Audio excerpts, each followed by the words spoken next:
पृष्ठ 116। कर्मों का करना ईश्वरीय नियम है। इस पर भगवान ने कहा, पहले काल में यज्ञ के सहित प्रजाओं को उत्पन्न करके प्रजापति ने सबके ईश्वर ने कहा, तुम इस यज्ञ से पढ़ो, ये तुमको मनचाहा फल देने वाला हो। ये यज्ञ तुम्हारी मनोवांछित कामनाएं पूरी करे। ये सारी सृष्टि आदान बलिदान के नियम के साथ रची गई है। प्राणी जगत के जीवन का परस्पर बड़ा भारी संबंध है। यदि विचार की दृष्टि से देखा जाए तो यही प्रतीत होता है कि यह जगत एक महान यज्ञ का स्थान है। इसमें एक वस्तु दूसरी के लिए बलिदान बन रही है। सूर्य अपनी किरणों से भूमि के कुंड में रात दिन अपने तेज की हवी डालता रहता है। आकाश आठों पहर तेज को लाकर पवन का विस्तार करके और वर्षा की धृत धारा सिंच कर पृथ्वी सहित सब प्राणियों की पालना करता रहता है। भूमि वनस्पति वर्ग को अपने देह दान देकर पालती है। वनस्पतियां अपने प्राणों सहित शरीरों को अर्पण करके जलचर, स्थलचर और खेचर प्राणियों का पालन करती हैं। ये स्वाभाविक नियम में यज्ञ हो रहा है। इसी प्रकार एक मनुष्य दूसरे के आश्रित है। परिवार, जन समाज, देश और जाति भी बलिदान के बल पर निर्भर करते हैं। स्वार्थ को त्याग कर परहित में तत्पर होना ये ईश्वर कृत नियम है। ईश्वर का आशीर्वाद है कि हे मनुष्यों, तुम यज्ञ ही से फूलते फूलते रहो। प्रजापति ने फिर कहा, इस यज्ञ से तुम देवों का पालन पोषण करो और वे देव तुम्हारा पालन करें। इस प्रकार एक दूसरे को पोषण करते हुए तुम परम कल्याण को पाओगे। पृथ्वी, पानी और पवन आदि देवों को स्वच्छ रखने से, वनस्पतियों और पुष्पों के पालन पोषण से उनके द्वारा मनुष्यों का अपना पोषण होता है। मनुष्य भी एक प्रकार से देव ही है। मानव समाज के पोषण से भी मनुष्यों का परस्पर पालन होता रहता है। यज्ञ द्वारा पुष्ट हुए देव निश्चय तुमको मन चाहा भोग देंगे। उन देवों से दिए हुए पदार्थों को जो जन उनको ना देकर भोगता है वह देवों का चोर है। अपने भोग्य पदार्थों का भाग दान ना देकर पदार्थों का उपभोग करना देवों की और जन समाज की चोरी है। दान देकर अन्न खाना यज्ञ का शेष देव प्रसाद कहा है। ऐसे यज्ञ शेष को खाने वाले संत जन सब पापों से मुक्त हो जाते हैं। और जो स्वार्थी अपने लिए ही पकाते हैं, यज्ञ नहीं करते, वे पापी पाप को ही खाते हैं। परहित कर्म को करके खान पान करना पवित्र कर्म है। स्वार्थ का जीवन निरा पाप ही है। सारा जगत परोपकार रूप यज्ञ के सूत्र में ही पिरोया हुआ है। देखिए, सब प्राणी अन्न से उत्पन्न होते हैं। खाद्य वस्तुएं वर्षा से होती हैं। वर्षा यज्ञ से हुआ करती है। यज्ञ कर्म से होता है। कर्म वेद से उत्पन्न हुआ तू जान। वह वेद अविनाशी भगवान से प्रकट हुआ समझ। इसलिए सर्वत्र विद्यमान भगवान सदा यज्ञ में ही प्रतिष्ठित रहता है। जहाँ शुभ कर्म होते हैं, परहित सेवा होती है, स्वार्थ त्याग किया जाता है, अपने प्राणों तक को बलिदान बनाया जाता है, भजन पाठ ज्ञान ध्यान और आत्मचिंतन होता रहता है, वही ज्ञान है। उसी ज्ञान युक्त कर्म में परमेश्वर विद्यमान है। यज्ञ क्षेत्र ही हरि मंदिर है। यज्ञ कर्म का करना ही उसका पूजन है। बहुत ही सुंदर है बहुत ही सुंदर है, राइट। एक दूसरे को देकर एक दूसरे के साथ, पर गड़बड़ कहाँ हो गई। इतनी सुंदर चीज लिखी है। सारी सृष्टि आपस में बड़े मेल के साथ रहती है। प्रॉब्लम कहाँ हो गई? प्रॉब्लम हो गई स्वार्थ में, प्रॉब्लम हो गई हमारी बुद्धि में, प्रॉब्लम हो गई मैं में, मेरे में, मुझे में, और देना भूल गए। सारी प्रकृति देती है, सैक्रिफाइस करती है, हमें ही प्रॉब्लम हो जाती है, मैं ही करूं मैं ही करूं। सो इसलिए बहुत इम्पोर्टेंट है कि हम, तभी महाराज कहते हैं साधना का मतलब ही कि हम मानव बन सके। ये है मानव बनना, दूसरे के काम आना, दूसरे के लिए। तो क्या हुआ, थोड़ा सा परेशान हो जाएंगे तो क्या हुआ, थोड़ा सा कुछ चले जाएगा तो क्या हुआ, ये सब हो जाएगा तो क्या हुआ। जब तक जीवन है तब तक सब कुछ है, सब कुछ हो सकता है कि नहीं हो सकता। सो इसलिए ये है मानव बनना। ये कितना सुंदर प्रभु ने बताया। कैसे कोई भी देखिए कभी नहीं सुना कि वहां भाई आक्रमण हो गया है, ये प्रकृति पर ऐसा हो गया है। बड़े आराम से रह रहे हैं, कीड़े भी रह रहे हैं, मकोड़े भी रह रहे हैं, पक्षी भी रह रहे हैं, फल फूल भी रह रहे हैं, सारे बड़े आराम से रह रहे हैं। चाहे धरती खोदो वहां पे भी बड़े आराम से रह रहे हैं, ऊपर भी बड़े आराम से रह रहे हैं, किसी को कोई प्रॉब्लम नहीं है। प्रॉब्लम आ रही है सिर्फ हमें, क्योंकि हम स्वार्थी हो गए और केवल मुझे चाहिए, मेरे लिए है और दूसरों के लिए नहीं। इसलिए मेरा नाम होना चाहिए, मेरा सब कुछ होना चाहिए, मेरी ये चीज होनी चाहिए, वो चीज होनी चाहिए, दैट्स इट। बाकी उनकी कुछ नहीं, बाकी उनकी कुछ नहीं। ये क्यों नंबर लेके जा रही है? इसी को नंबर मिल रहे हैं। Number oh my goodness. Number, इसे क्यों नंबर मिल रहे हैं? राइट। सो ये है सारा खेल ही यही है। सो इसलिए तभी प्रभु ने इस चीज के लिए तो हमें बनाया नहीं था, हमें तो देने के लिए बनाया था। और हम अगर दे ना पाए खुले मन से तो फिर गड़बड़ है। राइट या बिल्कुल।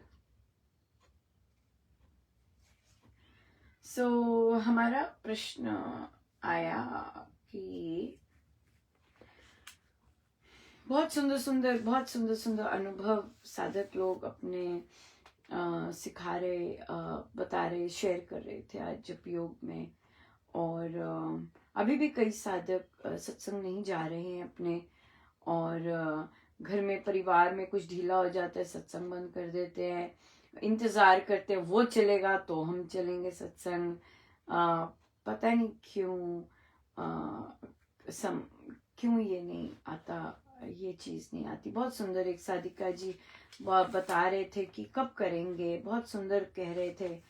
वो कहीं और से दीक्षित हैं स्वामी जी महाराज के ही, लेकिन उन्होंने जप योग किया और जप योग से जो उनमें रूपांतरण आया वो बहुत जबरदस्त आया। राइट। और बहुत ही जबरदस्त आया। तो कह रहे थे मैं तो बच्चों के पास भी जाती हूँ, पूछती हूँ कि भाई यहाँ सत्संग होता है कि नहीं, और फिर उन्होंने ढूंढ निकाला और सत्संग मिला, खूब आनंद आया। सो या बिल्कुल है, जहां भी जाओ कहते मुझे घूमना नहीं जाना, मुझे सत्संग ढूंढ दो यहाँ होता है कि नहीं। बहुत सुंदर। राइट या एब्सोल्युटली। सो बहुत ये कृपा ही होती है गुरुजनों की कि हमें सत्संग की लगन लग जाए और सत्संग की ललक हो जाए और फिर हम वो करें। सो बहुत इंजॉय कर रही हैं जप योग से, बहुत रूपांतरण आया, बहुत ज्यादा रूपांतरण आया। सो या वेरी नाइस, थैंक यू। ये तो महाराज का है पर सब, और महाराज आनंदित होते हैं ये सब सुनकर, और या दूसरों को भी इंस्पिरेशन मिलता है। बिल्कुल एब्सोल्युटली। सो फिर से आया, या तो पहले भी लिया था अभी ये क्वेश्चन। आई थिंक क्योंकि अनुभव जो होते हैं, अनुभव प्रभु के हाथ में होते हैं और वे हमारा एरिया नहीं होता। राइट। लेकिन तो उन्होंने ये भी कहते हैं कि मस्ती आई, ये आई, और हम इच्छा करने लग जाएं, फिर आई। देखिए अगर हम हर समय आनंद में नहीं रहते, इसका मतलब साधना में कमी है। आपने कभी कुछ अनुभव किया और वो नहीं हो रहा है, इसका मतलब साधना में अभी कमी है और करनी है साधना। राइट। अगर हम वैसा हुआ था हर समय वैसा ही रहे तो साधना और करनी है, क्योंकि साधना से आनंदमय रहते हैं, और अगर हमारा आनंद टूट रहा है, डिस्कनेक्ट हो रहा है, तो इसका मतलब हमें साधना और करनी है। यही है, सही ढंग से करते जानी है। राइट। ढीले नहीं होना है पर करती जानी है, ये बहुत इंपॉर्टेंट है। सो इसलिए ये चीज हम जरूर करें और इच्छा ना करें। मेन बात है कि अगर मेरा कंसिस्टेंट नहीं हो रहा, और अगर मेरा सिचुएशंस देख के या फिर बाकी चीजें देख के मेरे अंदर वो आ रहा है, डिस्कनेक्ट हो जाता है। तो डिस्कनेक्ट का मतलब कि भाई अभी साधना, अभी तो साधना चाहिए। साधना तो अंतिम, साधना तो इस part of life, part of जीवन ना हो। सो पर चाहत तो नहीं करनी, इसकी भी चाह, मजा तो इसीलिए है, मिले उसे जिसे दे भगवान।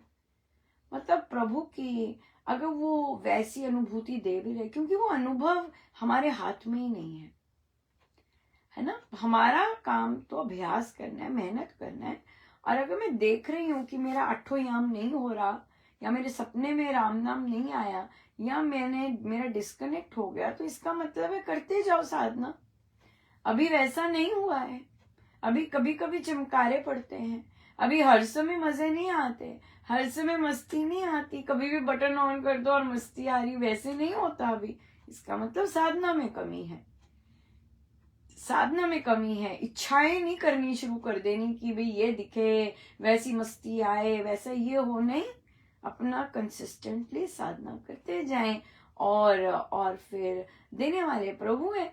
बात तो ये होनी चाहिए कि प्रभु जो भी दे उसमें आनंद आना चाहिए, जैसे भी रखें, जो भी करें, उसमें आनंद आना चाहिए। अगर नहीं आ रहा, इसका मतलब साधना में कमी है। साधना कीजिए और साधना कीजिए।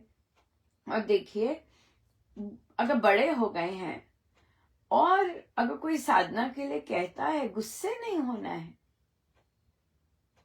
अगर बड़े हो गए हैं और वृद्ध हैं, और अगर कोई साधना के लिए कहता है, उसे गुस्से नहीं होना है,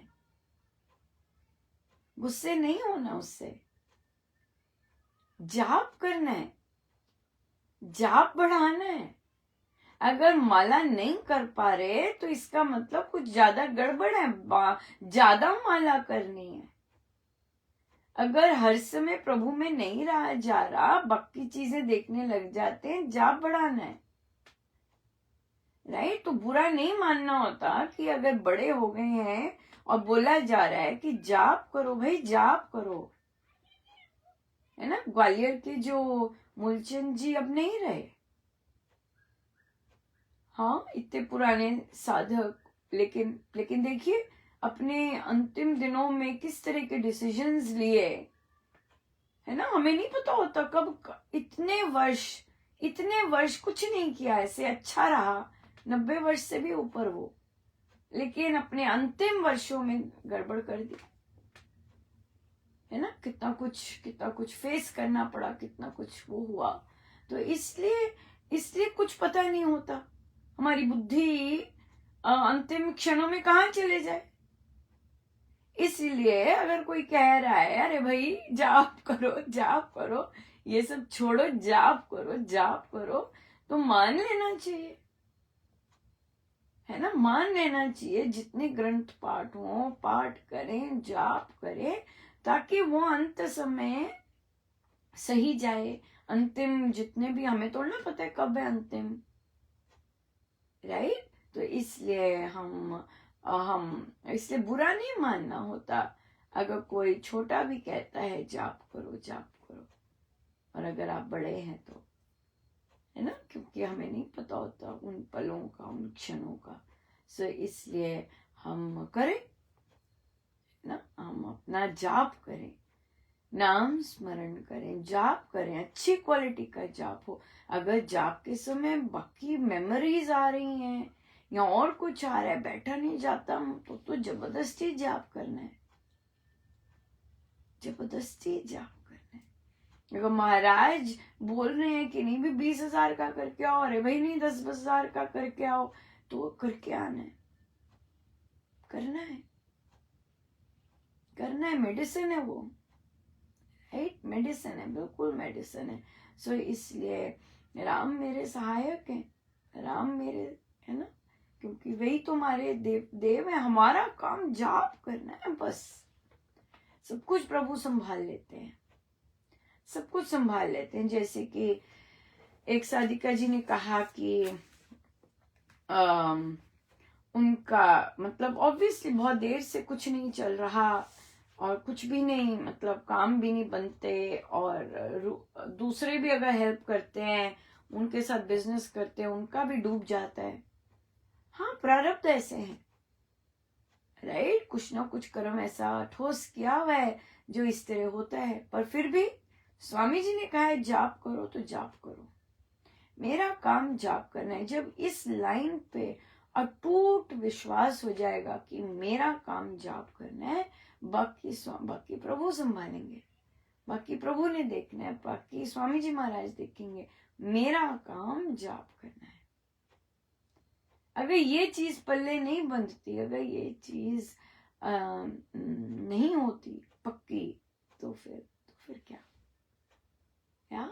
तो फिर गड़बड़ है। तो इसलिए फिर हम करें, हम जाप करें और सही ढंग से करें जाप, और सही विधि से करें जाप, और फिर अपना जीवन बेटर बनाएं, अपना जीवन सफल बनाएं। बनेगा, अपने आप बनता है, लेकिन करना तो हमें ही है। जब तक आखिरी सांस से हमें ही करना है, राइट, हमें ही करना है। सो आज हैवी डे होता है, बहुत ज्यादा हैवी डे होता है, बहुत बच्चे होते हैं, बहुत आवाज होती है, बाकी डेज में नहीं होता, आज का होता है, हर दूसरे दिन होता है, बहुत बच्चे। पर एक चीज पॉजिटिव हुई है कि बच्चों ने काम लेना शुरू किया है, धीरे धीरे होता है, हर चीज धीरे धीरे बनती है, लेकिन मुझे भी और बेटर होना है, मुझे भी ग्रो करना है कि और कैसे मैं बेटर कर सकूं, और कैसे मैं अच्छे से टेक केयर कर सकूं ये सबको, और अपनी इंटेंशंस बिल्कुल रखूं। हो जाता है, मुझे हो जाता है कि पता नहीं होगा कि नहीं होगा, ऐसे आ जाता है, पता नहीं कर पाऊंगी कि नहीं कर पाऊंगी, ऐसे लगता है। पर फिर होता है कि नहीं, ये सिचुएशन आई है कि तुम और ग्रो करो और बेटर हो इस चीज में, और चीजें ढूंढो कि कैसे और बेटर कर सकते हैं, कैसे किस तरह से इसे और इम्प्रूव किया जा सकता है, राइट, बिल्कुल। सो लेट्स सी कैसे प्रभु कृपा बरसाते हैं और कैसे आइडियाज देते हैं कि काम सुचारू रूप से हो सके। सो या बहुत बहुत धन्यवाद गुरुजनों का, आप सबका भी बहुत बहुत धन्यवाद। बहुत आनंद आता है, और बहुत प्रभु कृपा, इतनी कृपा बरसाते हैं। सो हम प्रभु को यही कहेंगे, भगवान जैसे हम पे कृपा बरसा रहे हैं, सब पे कृपा बरसाइए, सब पे कृपा बरसाइए। आपने सब पे बड़ी मेहनत की है मेरे महाराज, किसी की मेहनत ऐसे ना जाए, सब पर खूब कृपा बरसाइए, सब पर खूब कृपा बरसाइए। आप बरसाते हैं प्रभु। आई थिंक हमें ये बोलना चाहिए कि सबको ग्रहणशील बनाए प्रभु, कि आप इतनी जो कृपा अन्न व्रत बरसाते हैं वो हम सब ग्रहण कर सकें, हम सबको ग्रहणशील बनाइए, है ना। ये ज्यादा सुंदर है। कोई कहेगा नहीं अनुपमा, कृपा में ग्रहणशील बनना आ जाता है। यस, क्योंकि कृपा तो पता नहीं क्या क्या कर देती है ना। तो इसलिए हम प्रभु को नतमस्तक होकर हम यही मांगे कि ठीक है प्रभु, सब पर कृपा कीजिए। या सब पर कृपा कीजिए। सब बहुत बहुत धन्यवाद। आइए हम सीधे होकर बैठे, अपने प्रभु, अपने गुरुजनों के श्री चरणों में बारंबार नमन, अनंत